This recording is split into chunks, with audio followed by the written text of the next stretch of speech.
There's a kind of ache that comes with loving someone who can't say it back. Not because they don't feel it, but because they don't know how to live inside love without losing themselves. This is what it feels like to be loved by someone who doesn't know how to love out loud. Someone whose nervous system registers intimacy as danger. Someone whose deepest impulse is to protect the very parts of themselves that love you. Not because you're unsafe, but because love itself. You start to notice patterns. They don't compliment you, but they get irritated when you dress up for someone else's event. They won't say they miss you, but they hover in your Instagram stories, rewatching the same clip 4 times. They pull away when things are going well, then come closer when you start to detach. Their love shows up sideways. And if you're not careful, you'll start twisting yourself to decode it. You'll rationalize their absence as independence, their coldness as mystery, their hesitation as depth. But here's the truth. Avoidant love doesn't move like yours. It doesn't speak fluently in words. It speaks in resistance, in contradiction, in defense. And yet, that doesn't mean there's no love there. See, avoidants don't always deny love. They distrust it. It feels dangerous, overwhelming, like a wave that could sweep them away and strip them of control. So they bury it, minimize it, behave as though it's not there, even when it burns inside them. And that sits what we said are here to talk about. What does it look like when an avoidant loves you but doesn't know how to say it? How do they show it in the shadows, in the spaces between their defenses? How can you see the love without confusing it for readiness? Let's go deeper.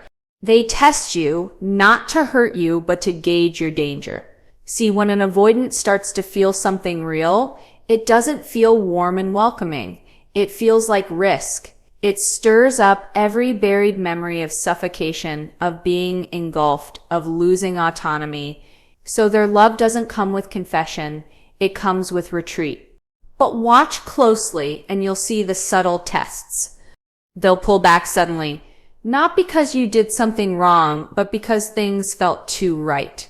The connection deepened, the moment got too soft, and their system panicked, so they withdraw, not to abandon you, but to see, will you chase me? Will you explode? Will you guilt me? Will you become someone I can't breathe around?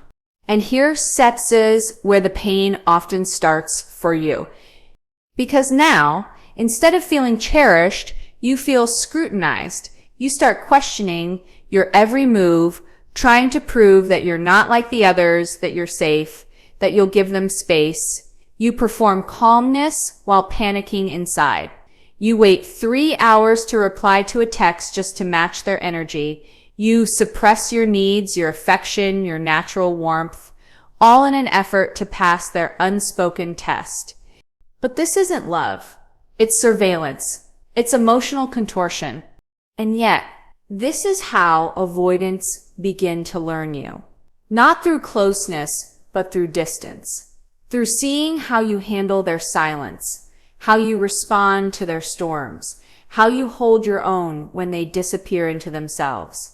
They're watching to see if their love, distorted, delayed, dysfunctional, will be accepted or used against them. And while it may look cold from the outside, this is often the avoidance version of hope. They're hoping you won't punish them for needing space. They're hoping you won't demand access to their every emotion. They're hoping you'll stay steady, not because they want to take advantage of your stability, but because it signals safety in a world that has rarely felt safe. But let's be clear, you are not here to prove your worth through patience. You are not here to ace someone's trauma test. You can understand where this pattern comes from without surrendering yourself to it. You can see the test for what it is, a reflection of their past, not a judgment of your present. And when you do, you stop performing, you start noticing instead. You see the retreat, the distance, the silence, and you stop personalizing it. You stop chasing it. You stop offering emotional contortions as evidence that you're lovable. Because once you pass that first test, that moment where they pull away and you don't set collapse, they feel something they didn't expect to feel. Intrigue, curiosity, maybe even regret. Now, they don't just fear closeness, they're a little afraid to lose you. And that sepsis is where the second shift begins. When an avoidant starts to fear losing you, something peculiar happens. They don't run toward you. They don't confess. They hover. Suddenly, their presence becomes inconsistent but intentional. A heart reaction disguised as coincidence.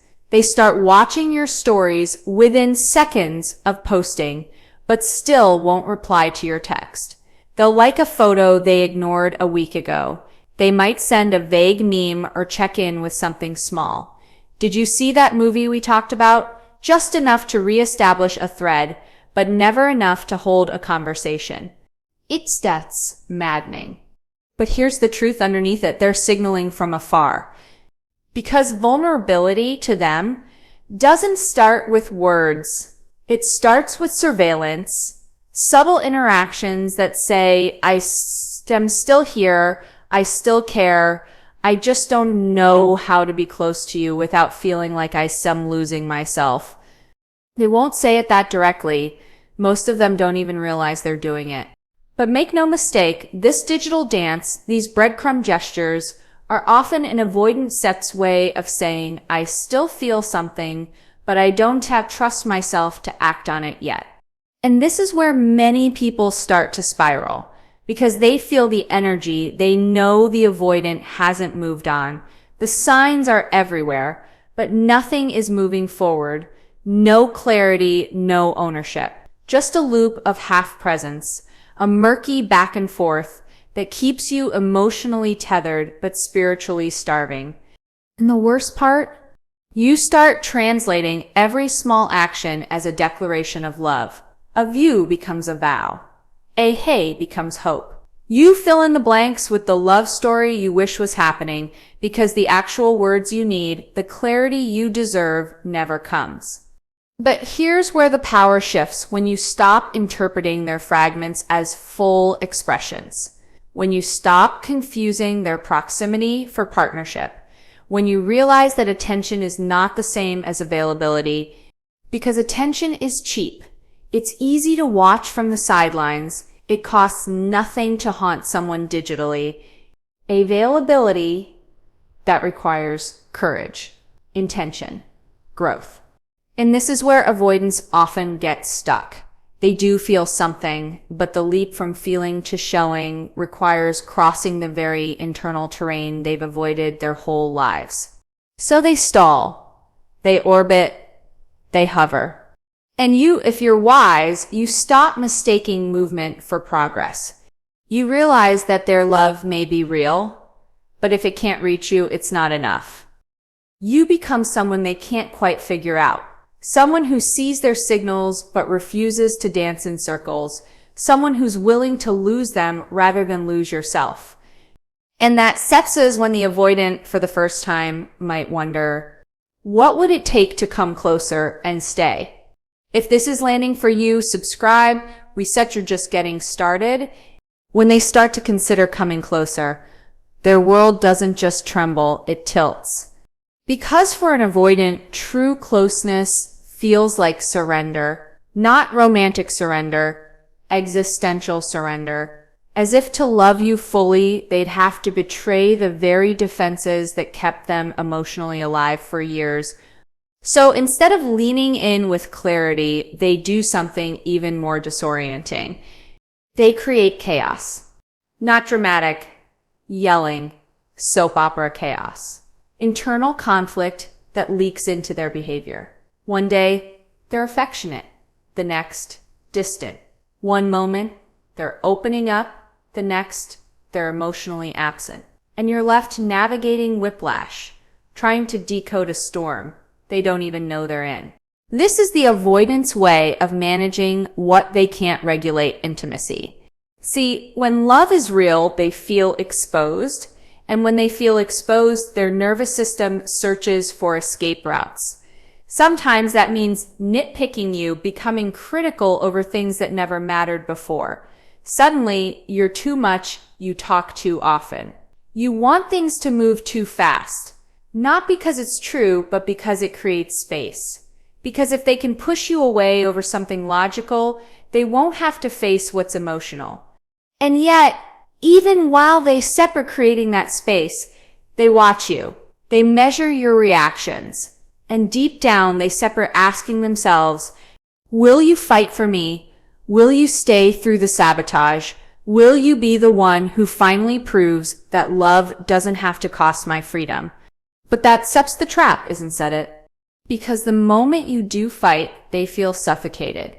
And the moment you don't, they feel abandoned. They create the very push-pull dynamic they claim to fear. Not because they're manipulative, but because their love lives in conflict with their safety. And this is why you start to feel like you're the unstable one. Like you're too sensitive, you're too emotional, because no matter how grounded you start out, the inconsistency wears on your nervous system. And before long, you begin reacting, not to who they are, but to who they've trained you to be around them. Anxious, on edge, confused, starving for clarity. You don't need to match their unpredictability with intensity. You don't need to earn calm by absorbing confusion. You can step back. You can observe the storm without stepping into it. Because the avoidant may love you, yes, but if their version of love requires you to abandon your peace, it's not love you need to chase.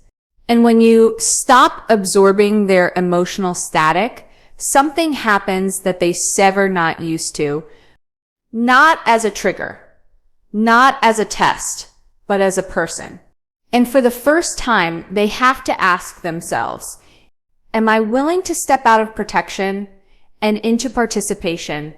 When they start to see you clearly, not as a trigger, not as a threat, but as a human being with needs, limits, and a life beyond them, the dynamic begins to shift. But it doesn't always shift into closeness. Sometimes it shifts into retreat. And here's where it gets especially painful. Not because they stop feeling something, but because they finally realize the weight of what it would cost to fully show up. And for many avoidants, that realization is terrifying. So what do? They try to preserve the feeling without stepping into the reality. They start showing up just enough to keep you connected, but not enough to create true connection. Late night texts, passive check-ins, maybe even moments of deep vulnerability that feel like a breakthrough, only to be followed by another wave of withdrawal. And you start to wonder, was that real? Was that moment of openness genuine? Yes, it often was. But what's real isn't always ready, and what's felt isn't always followed.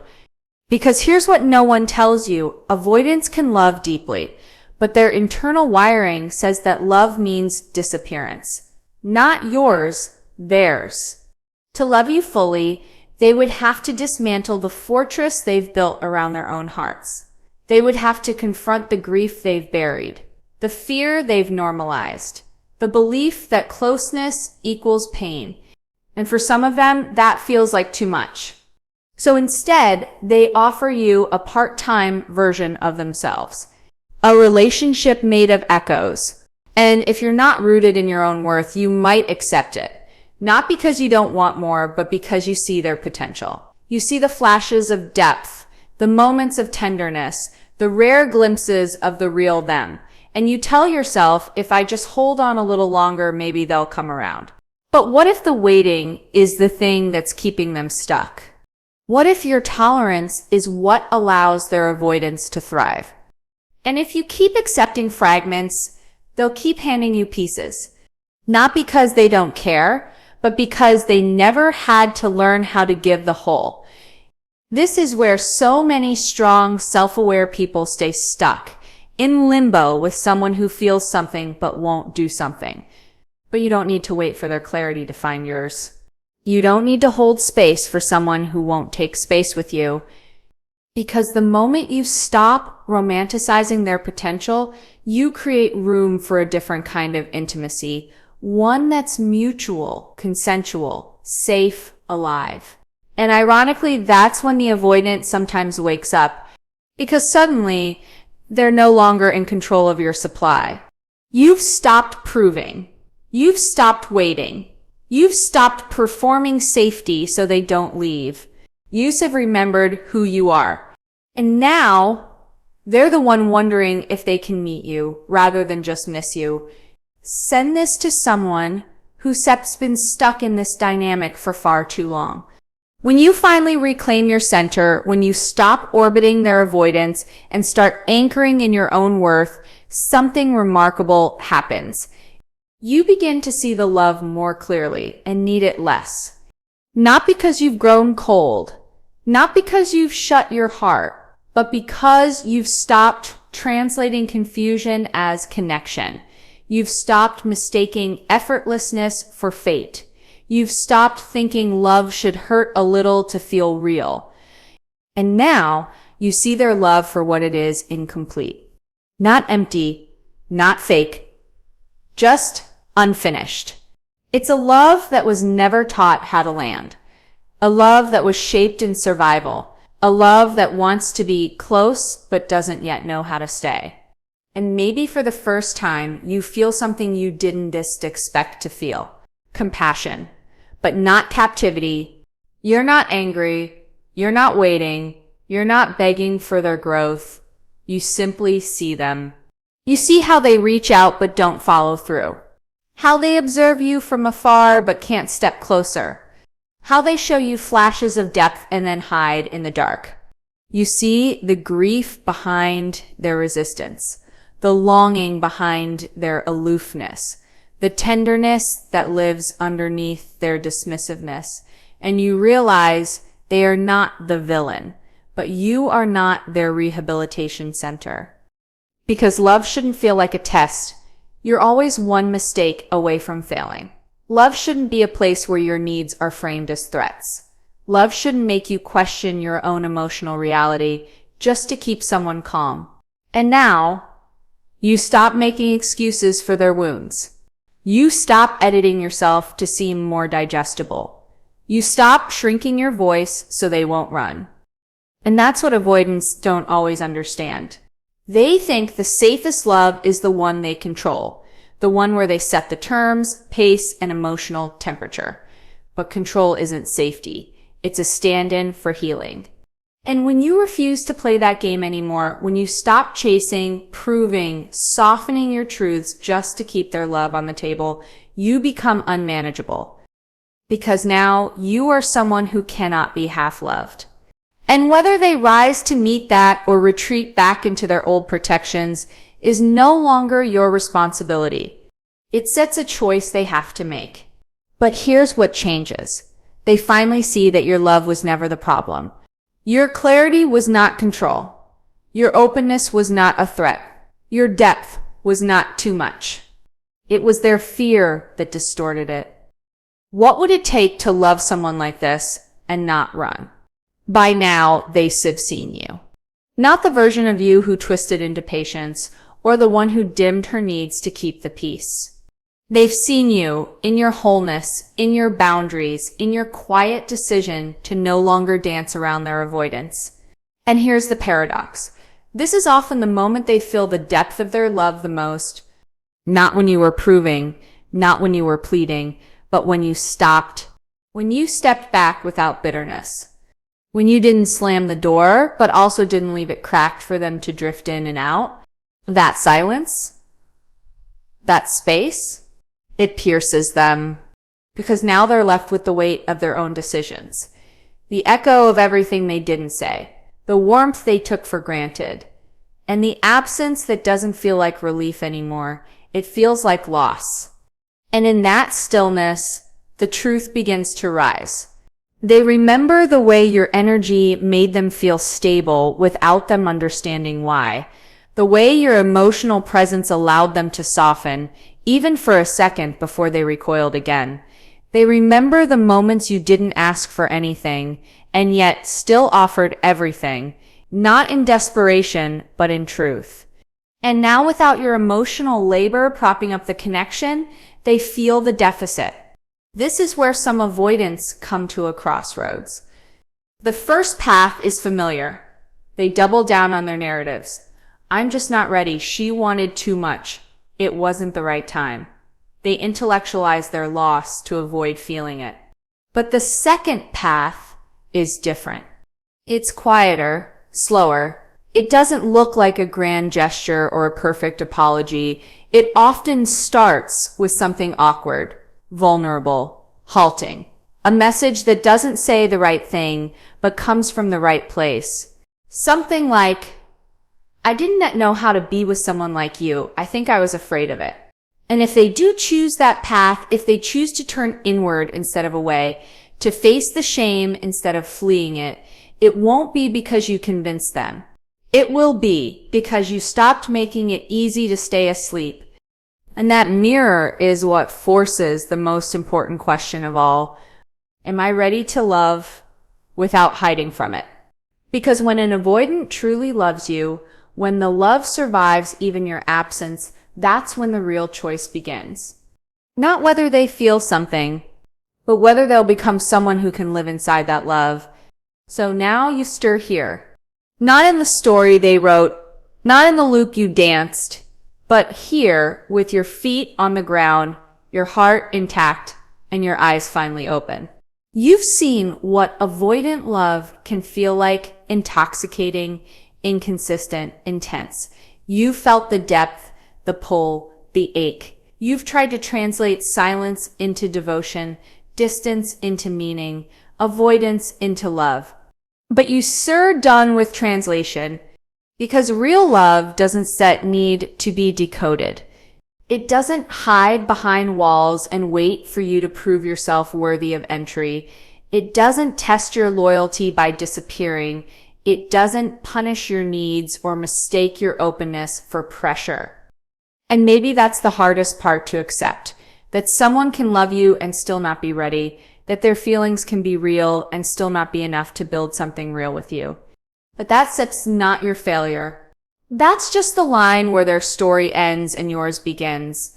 And from here, you don't have to close your heart. You don't have to armor up. You don't need to never trust again or harden into cynicism. You just need to honor this truth. You deserve love that reaches you, that meets you, that doesn't ask you to shrink in order to be chosen. So if they come back, changed, clear, consistent, you'll know what to look for. And if they don't, you'll still be whole. Because your life isn't on pause waiting for someone else's healing. Your story doesn't need a reunion to be worthy. Your power isn't proven by how much you can endure. It's revealed by what you no longer entertain. And that sets what they sell feel the most. Not your absence, not your silence, but your evolution. The fact that you loved deeply and still chose yourself. And if that's where you are now, or even if you're just beginning to see it, you're already doing the bravest thing. You start breaking a pattern. You're becoming the version of you who no longer confuses emotional chaos for passion, but knows in her bones what healthy love feels like. And if that's the path you're on, keep walking. You stir not alone. You stir not crazy. You stir not too much. You're just awakening to a standard you never knew you were allowed to hold. And if this resonated, not just in your mind, but in your body, go ahead and subscribe. Not because you need fixing, but because you're finally ready to stop chasing unavailable love and start choosing the kind that chooses you back.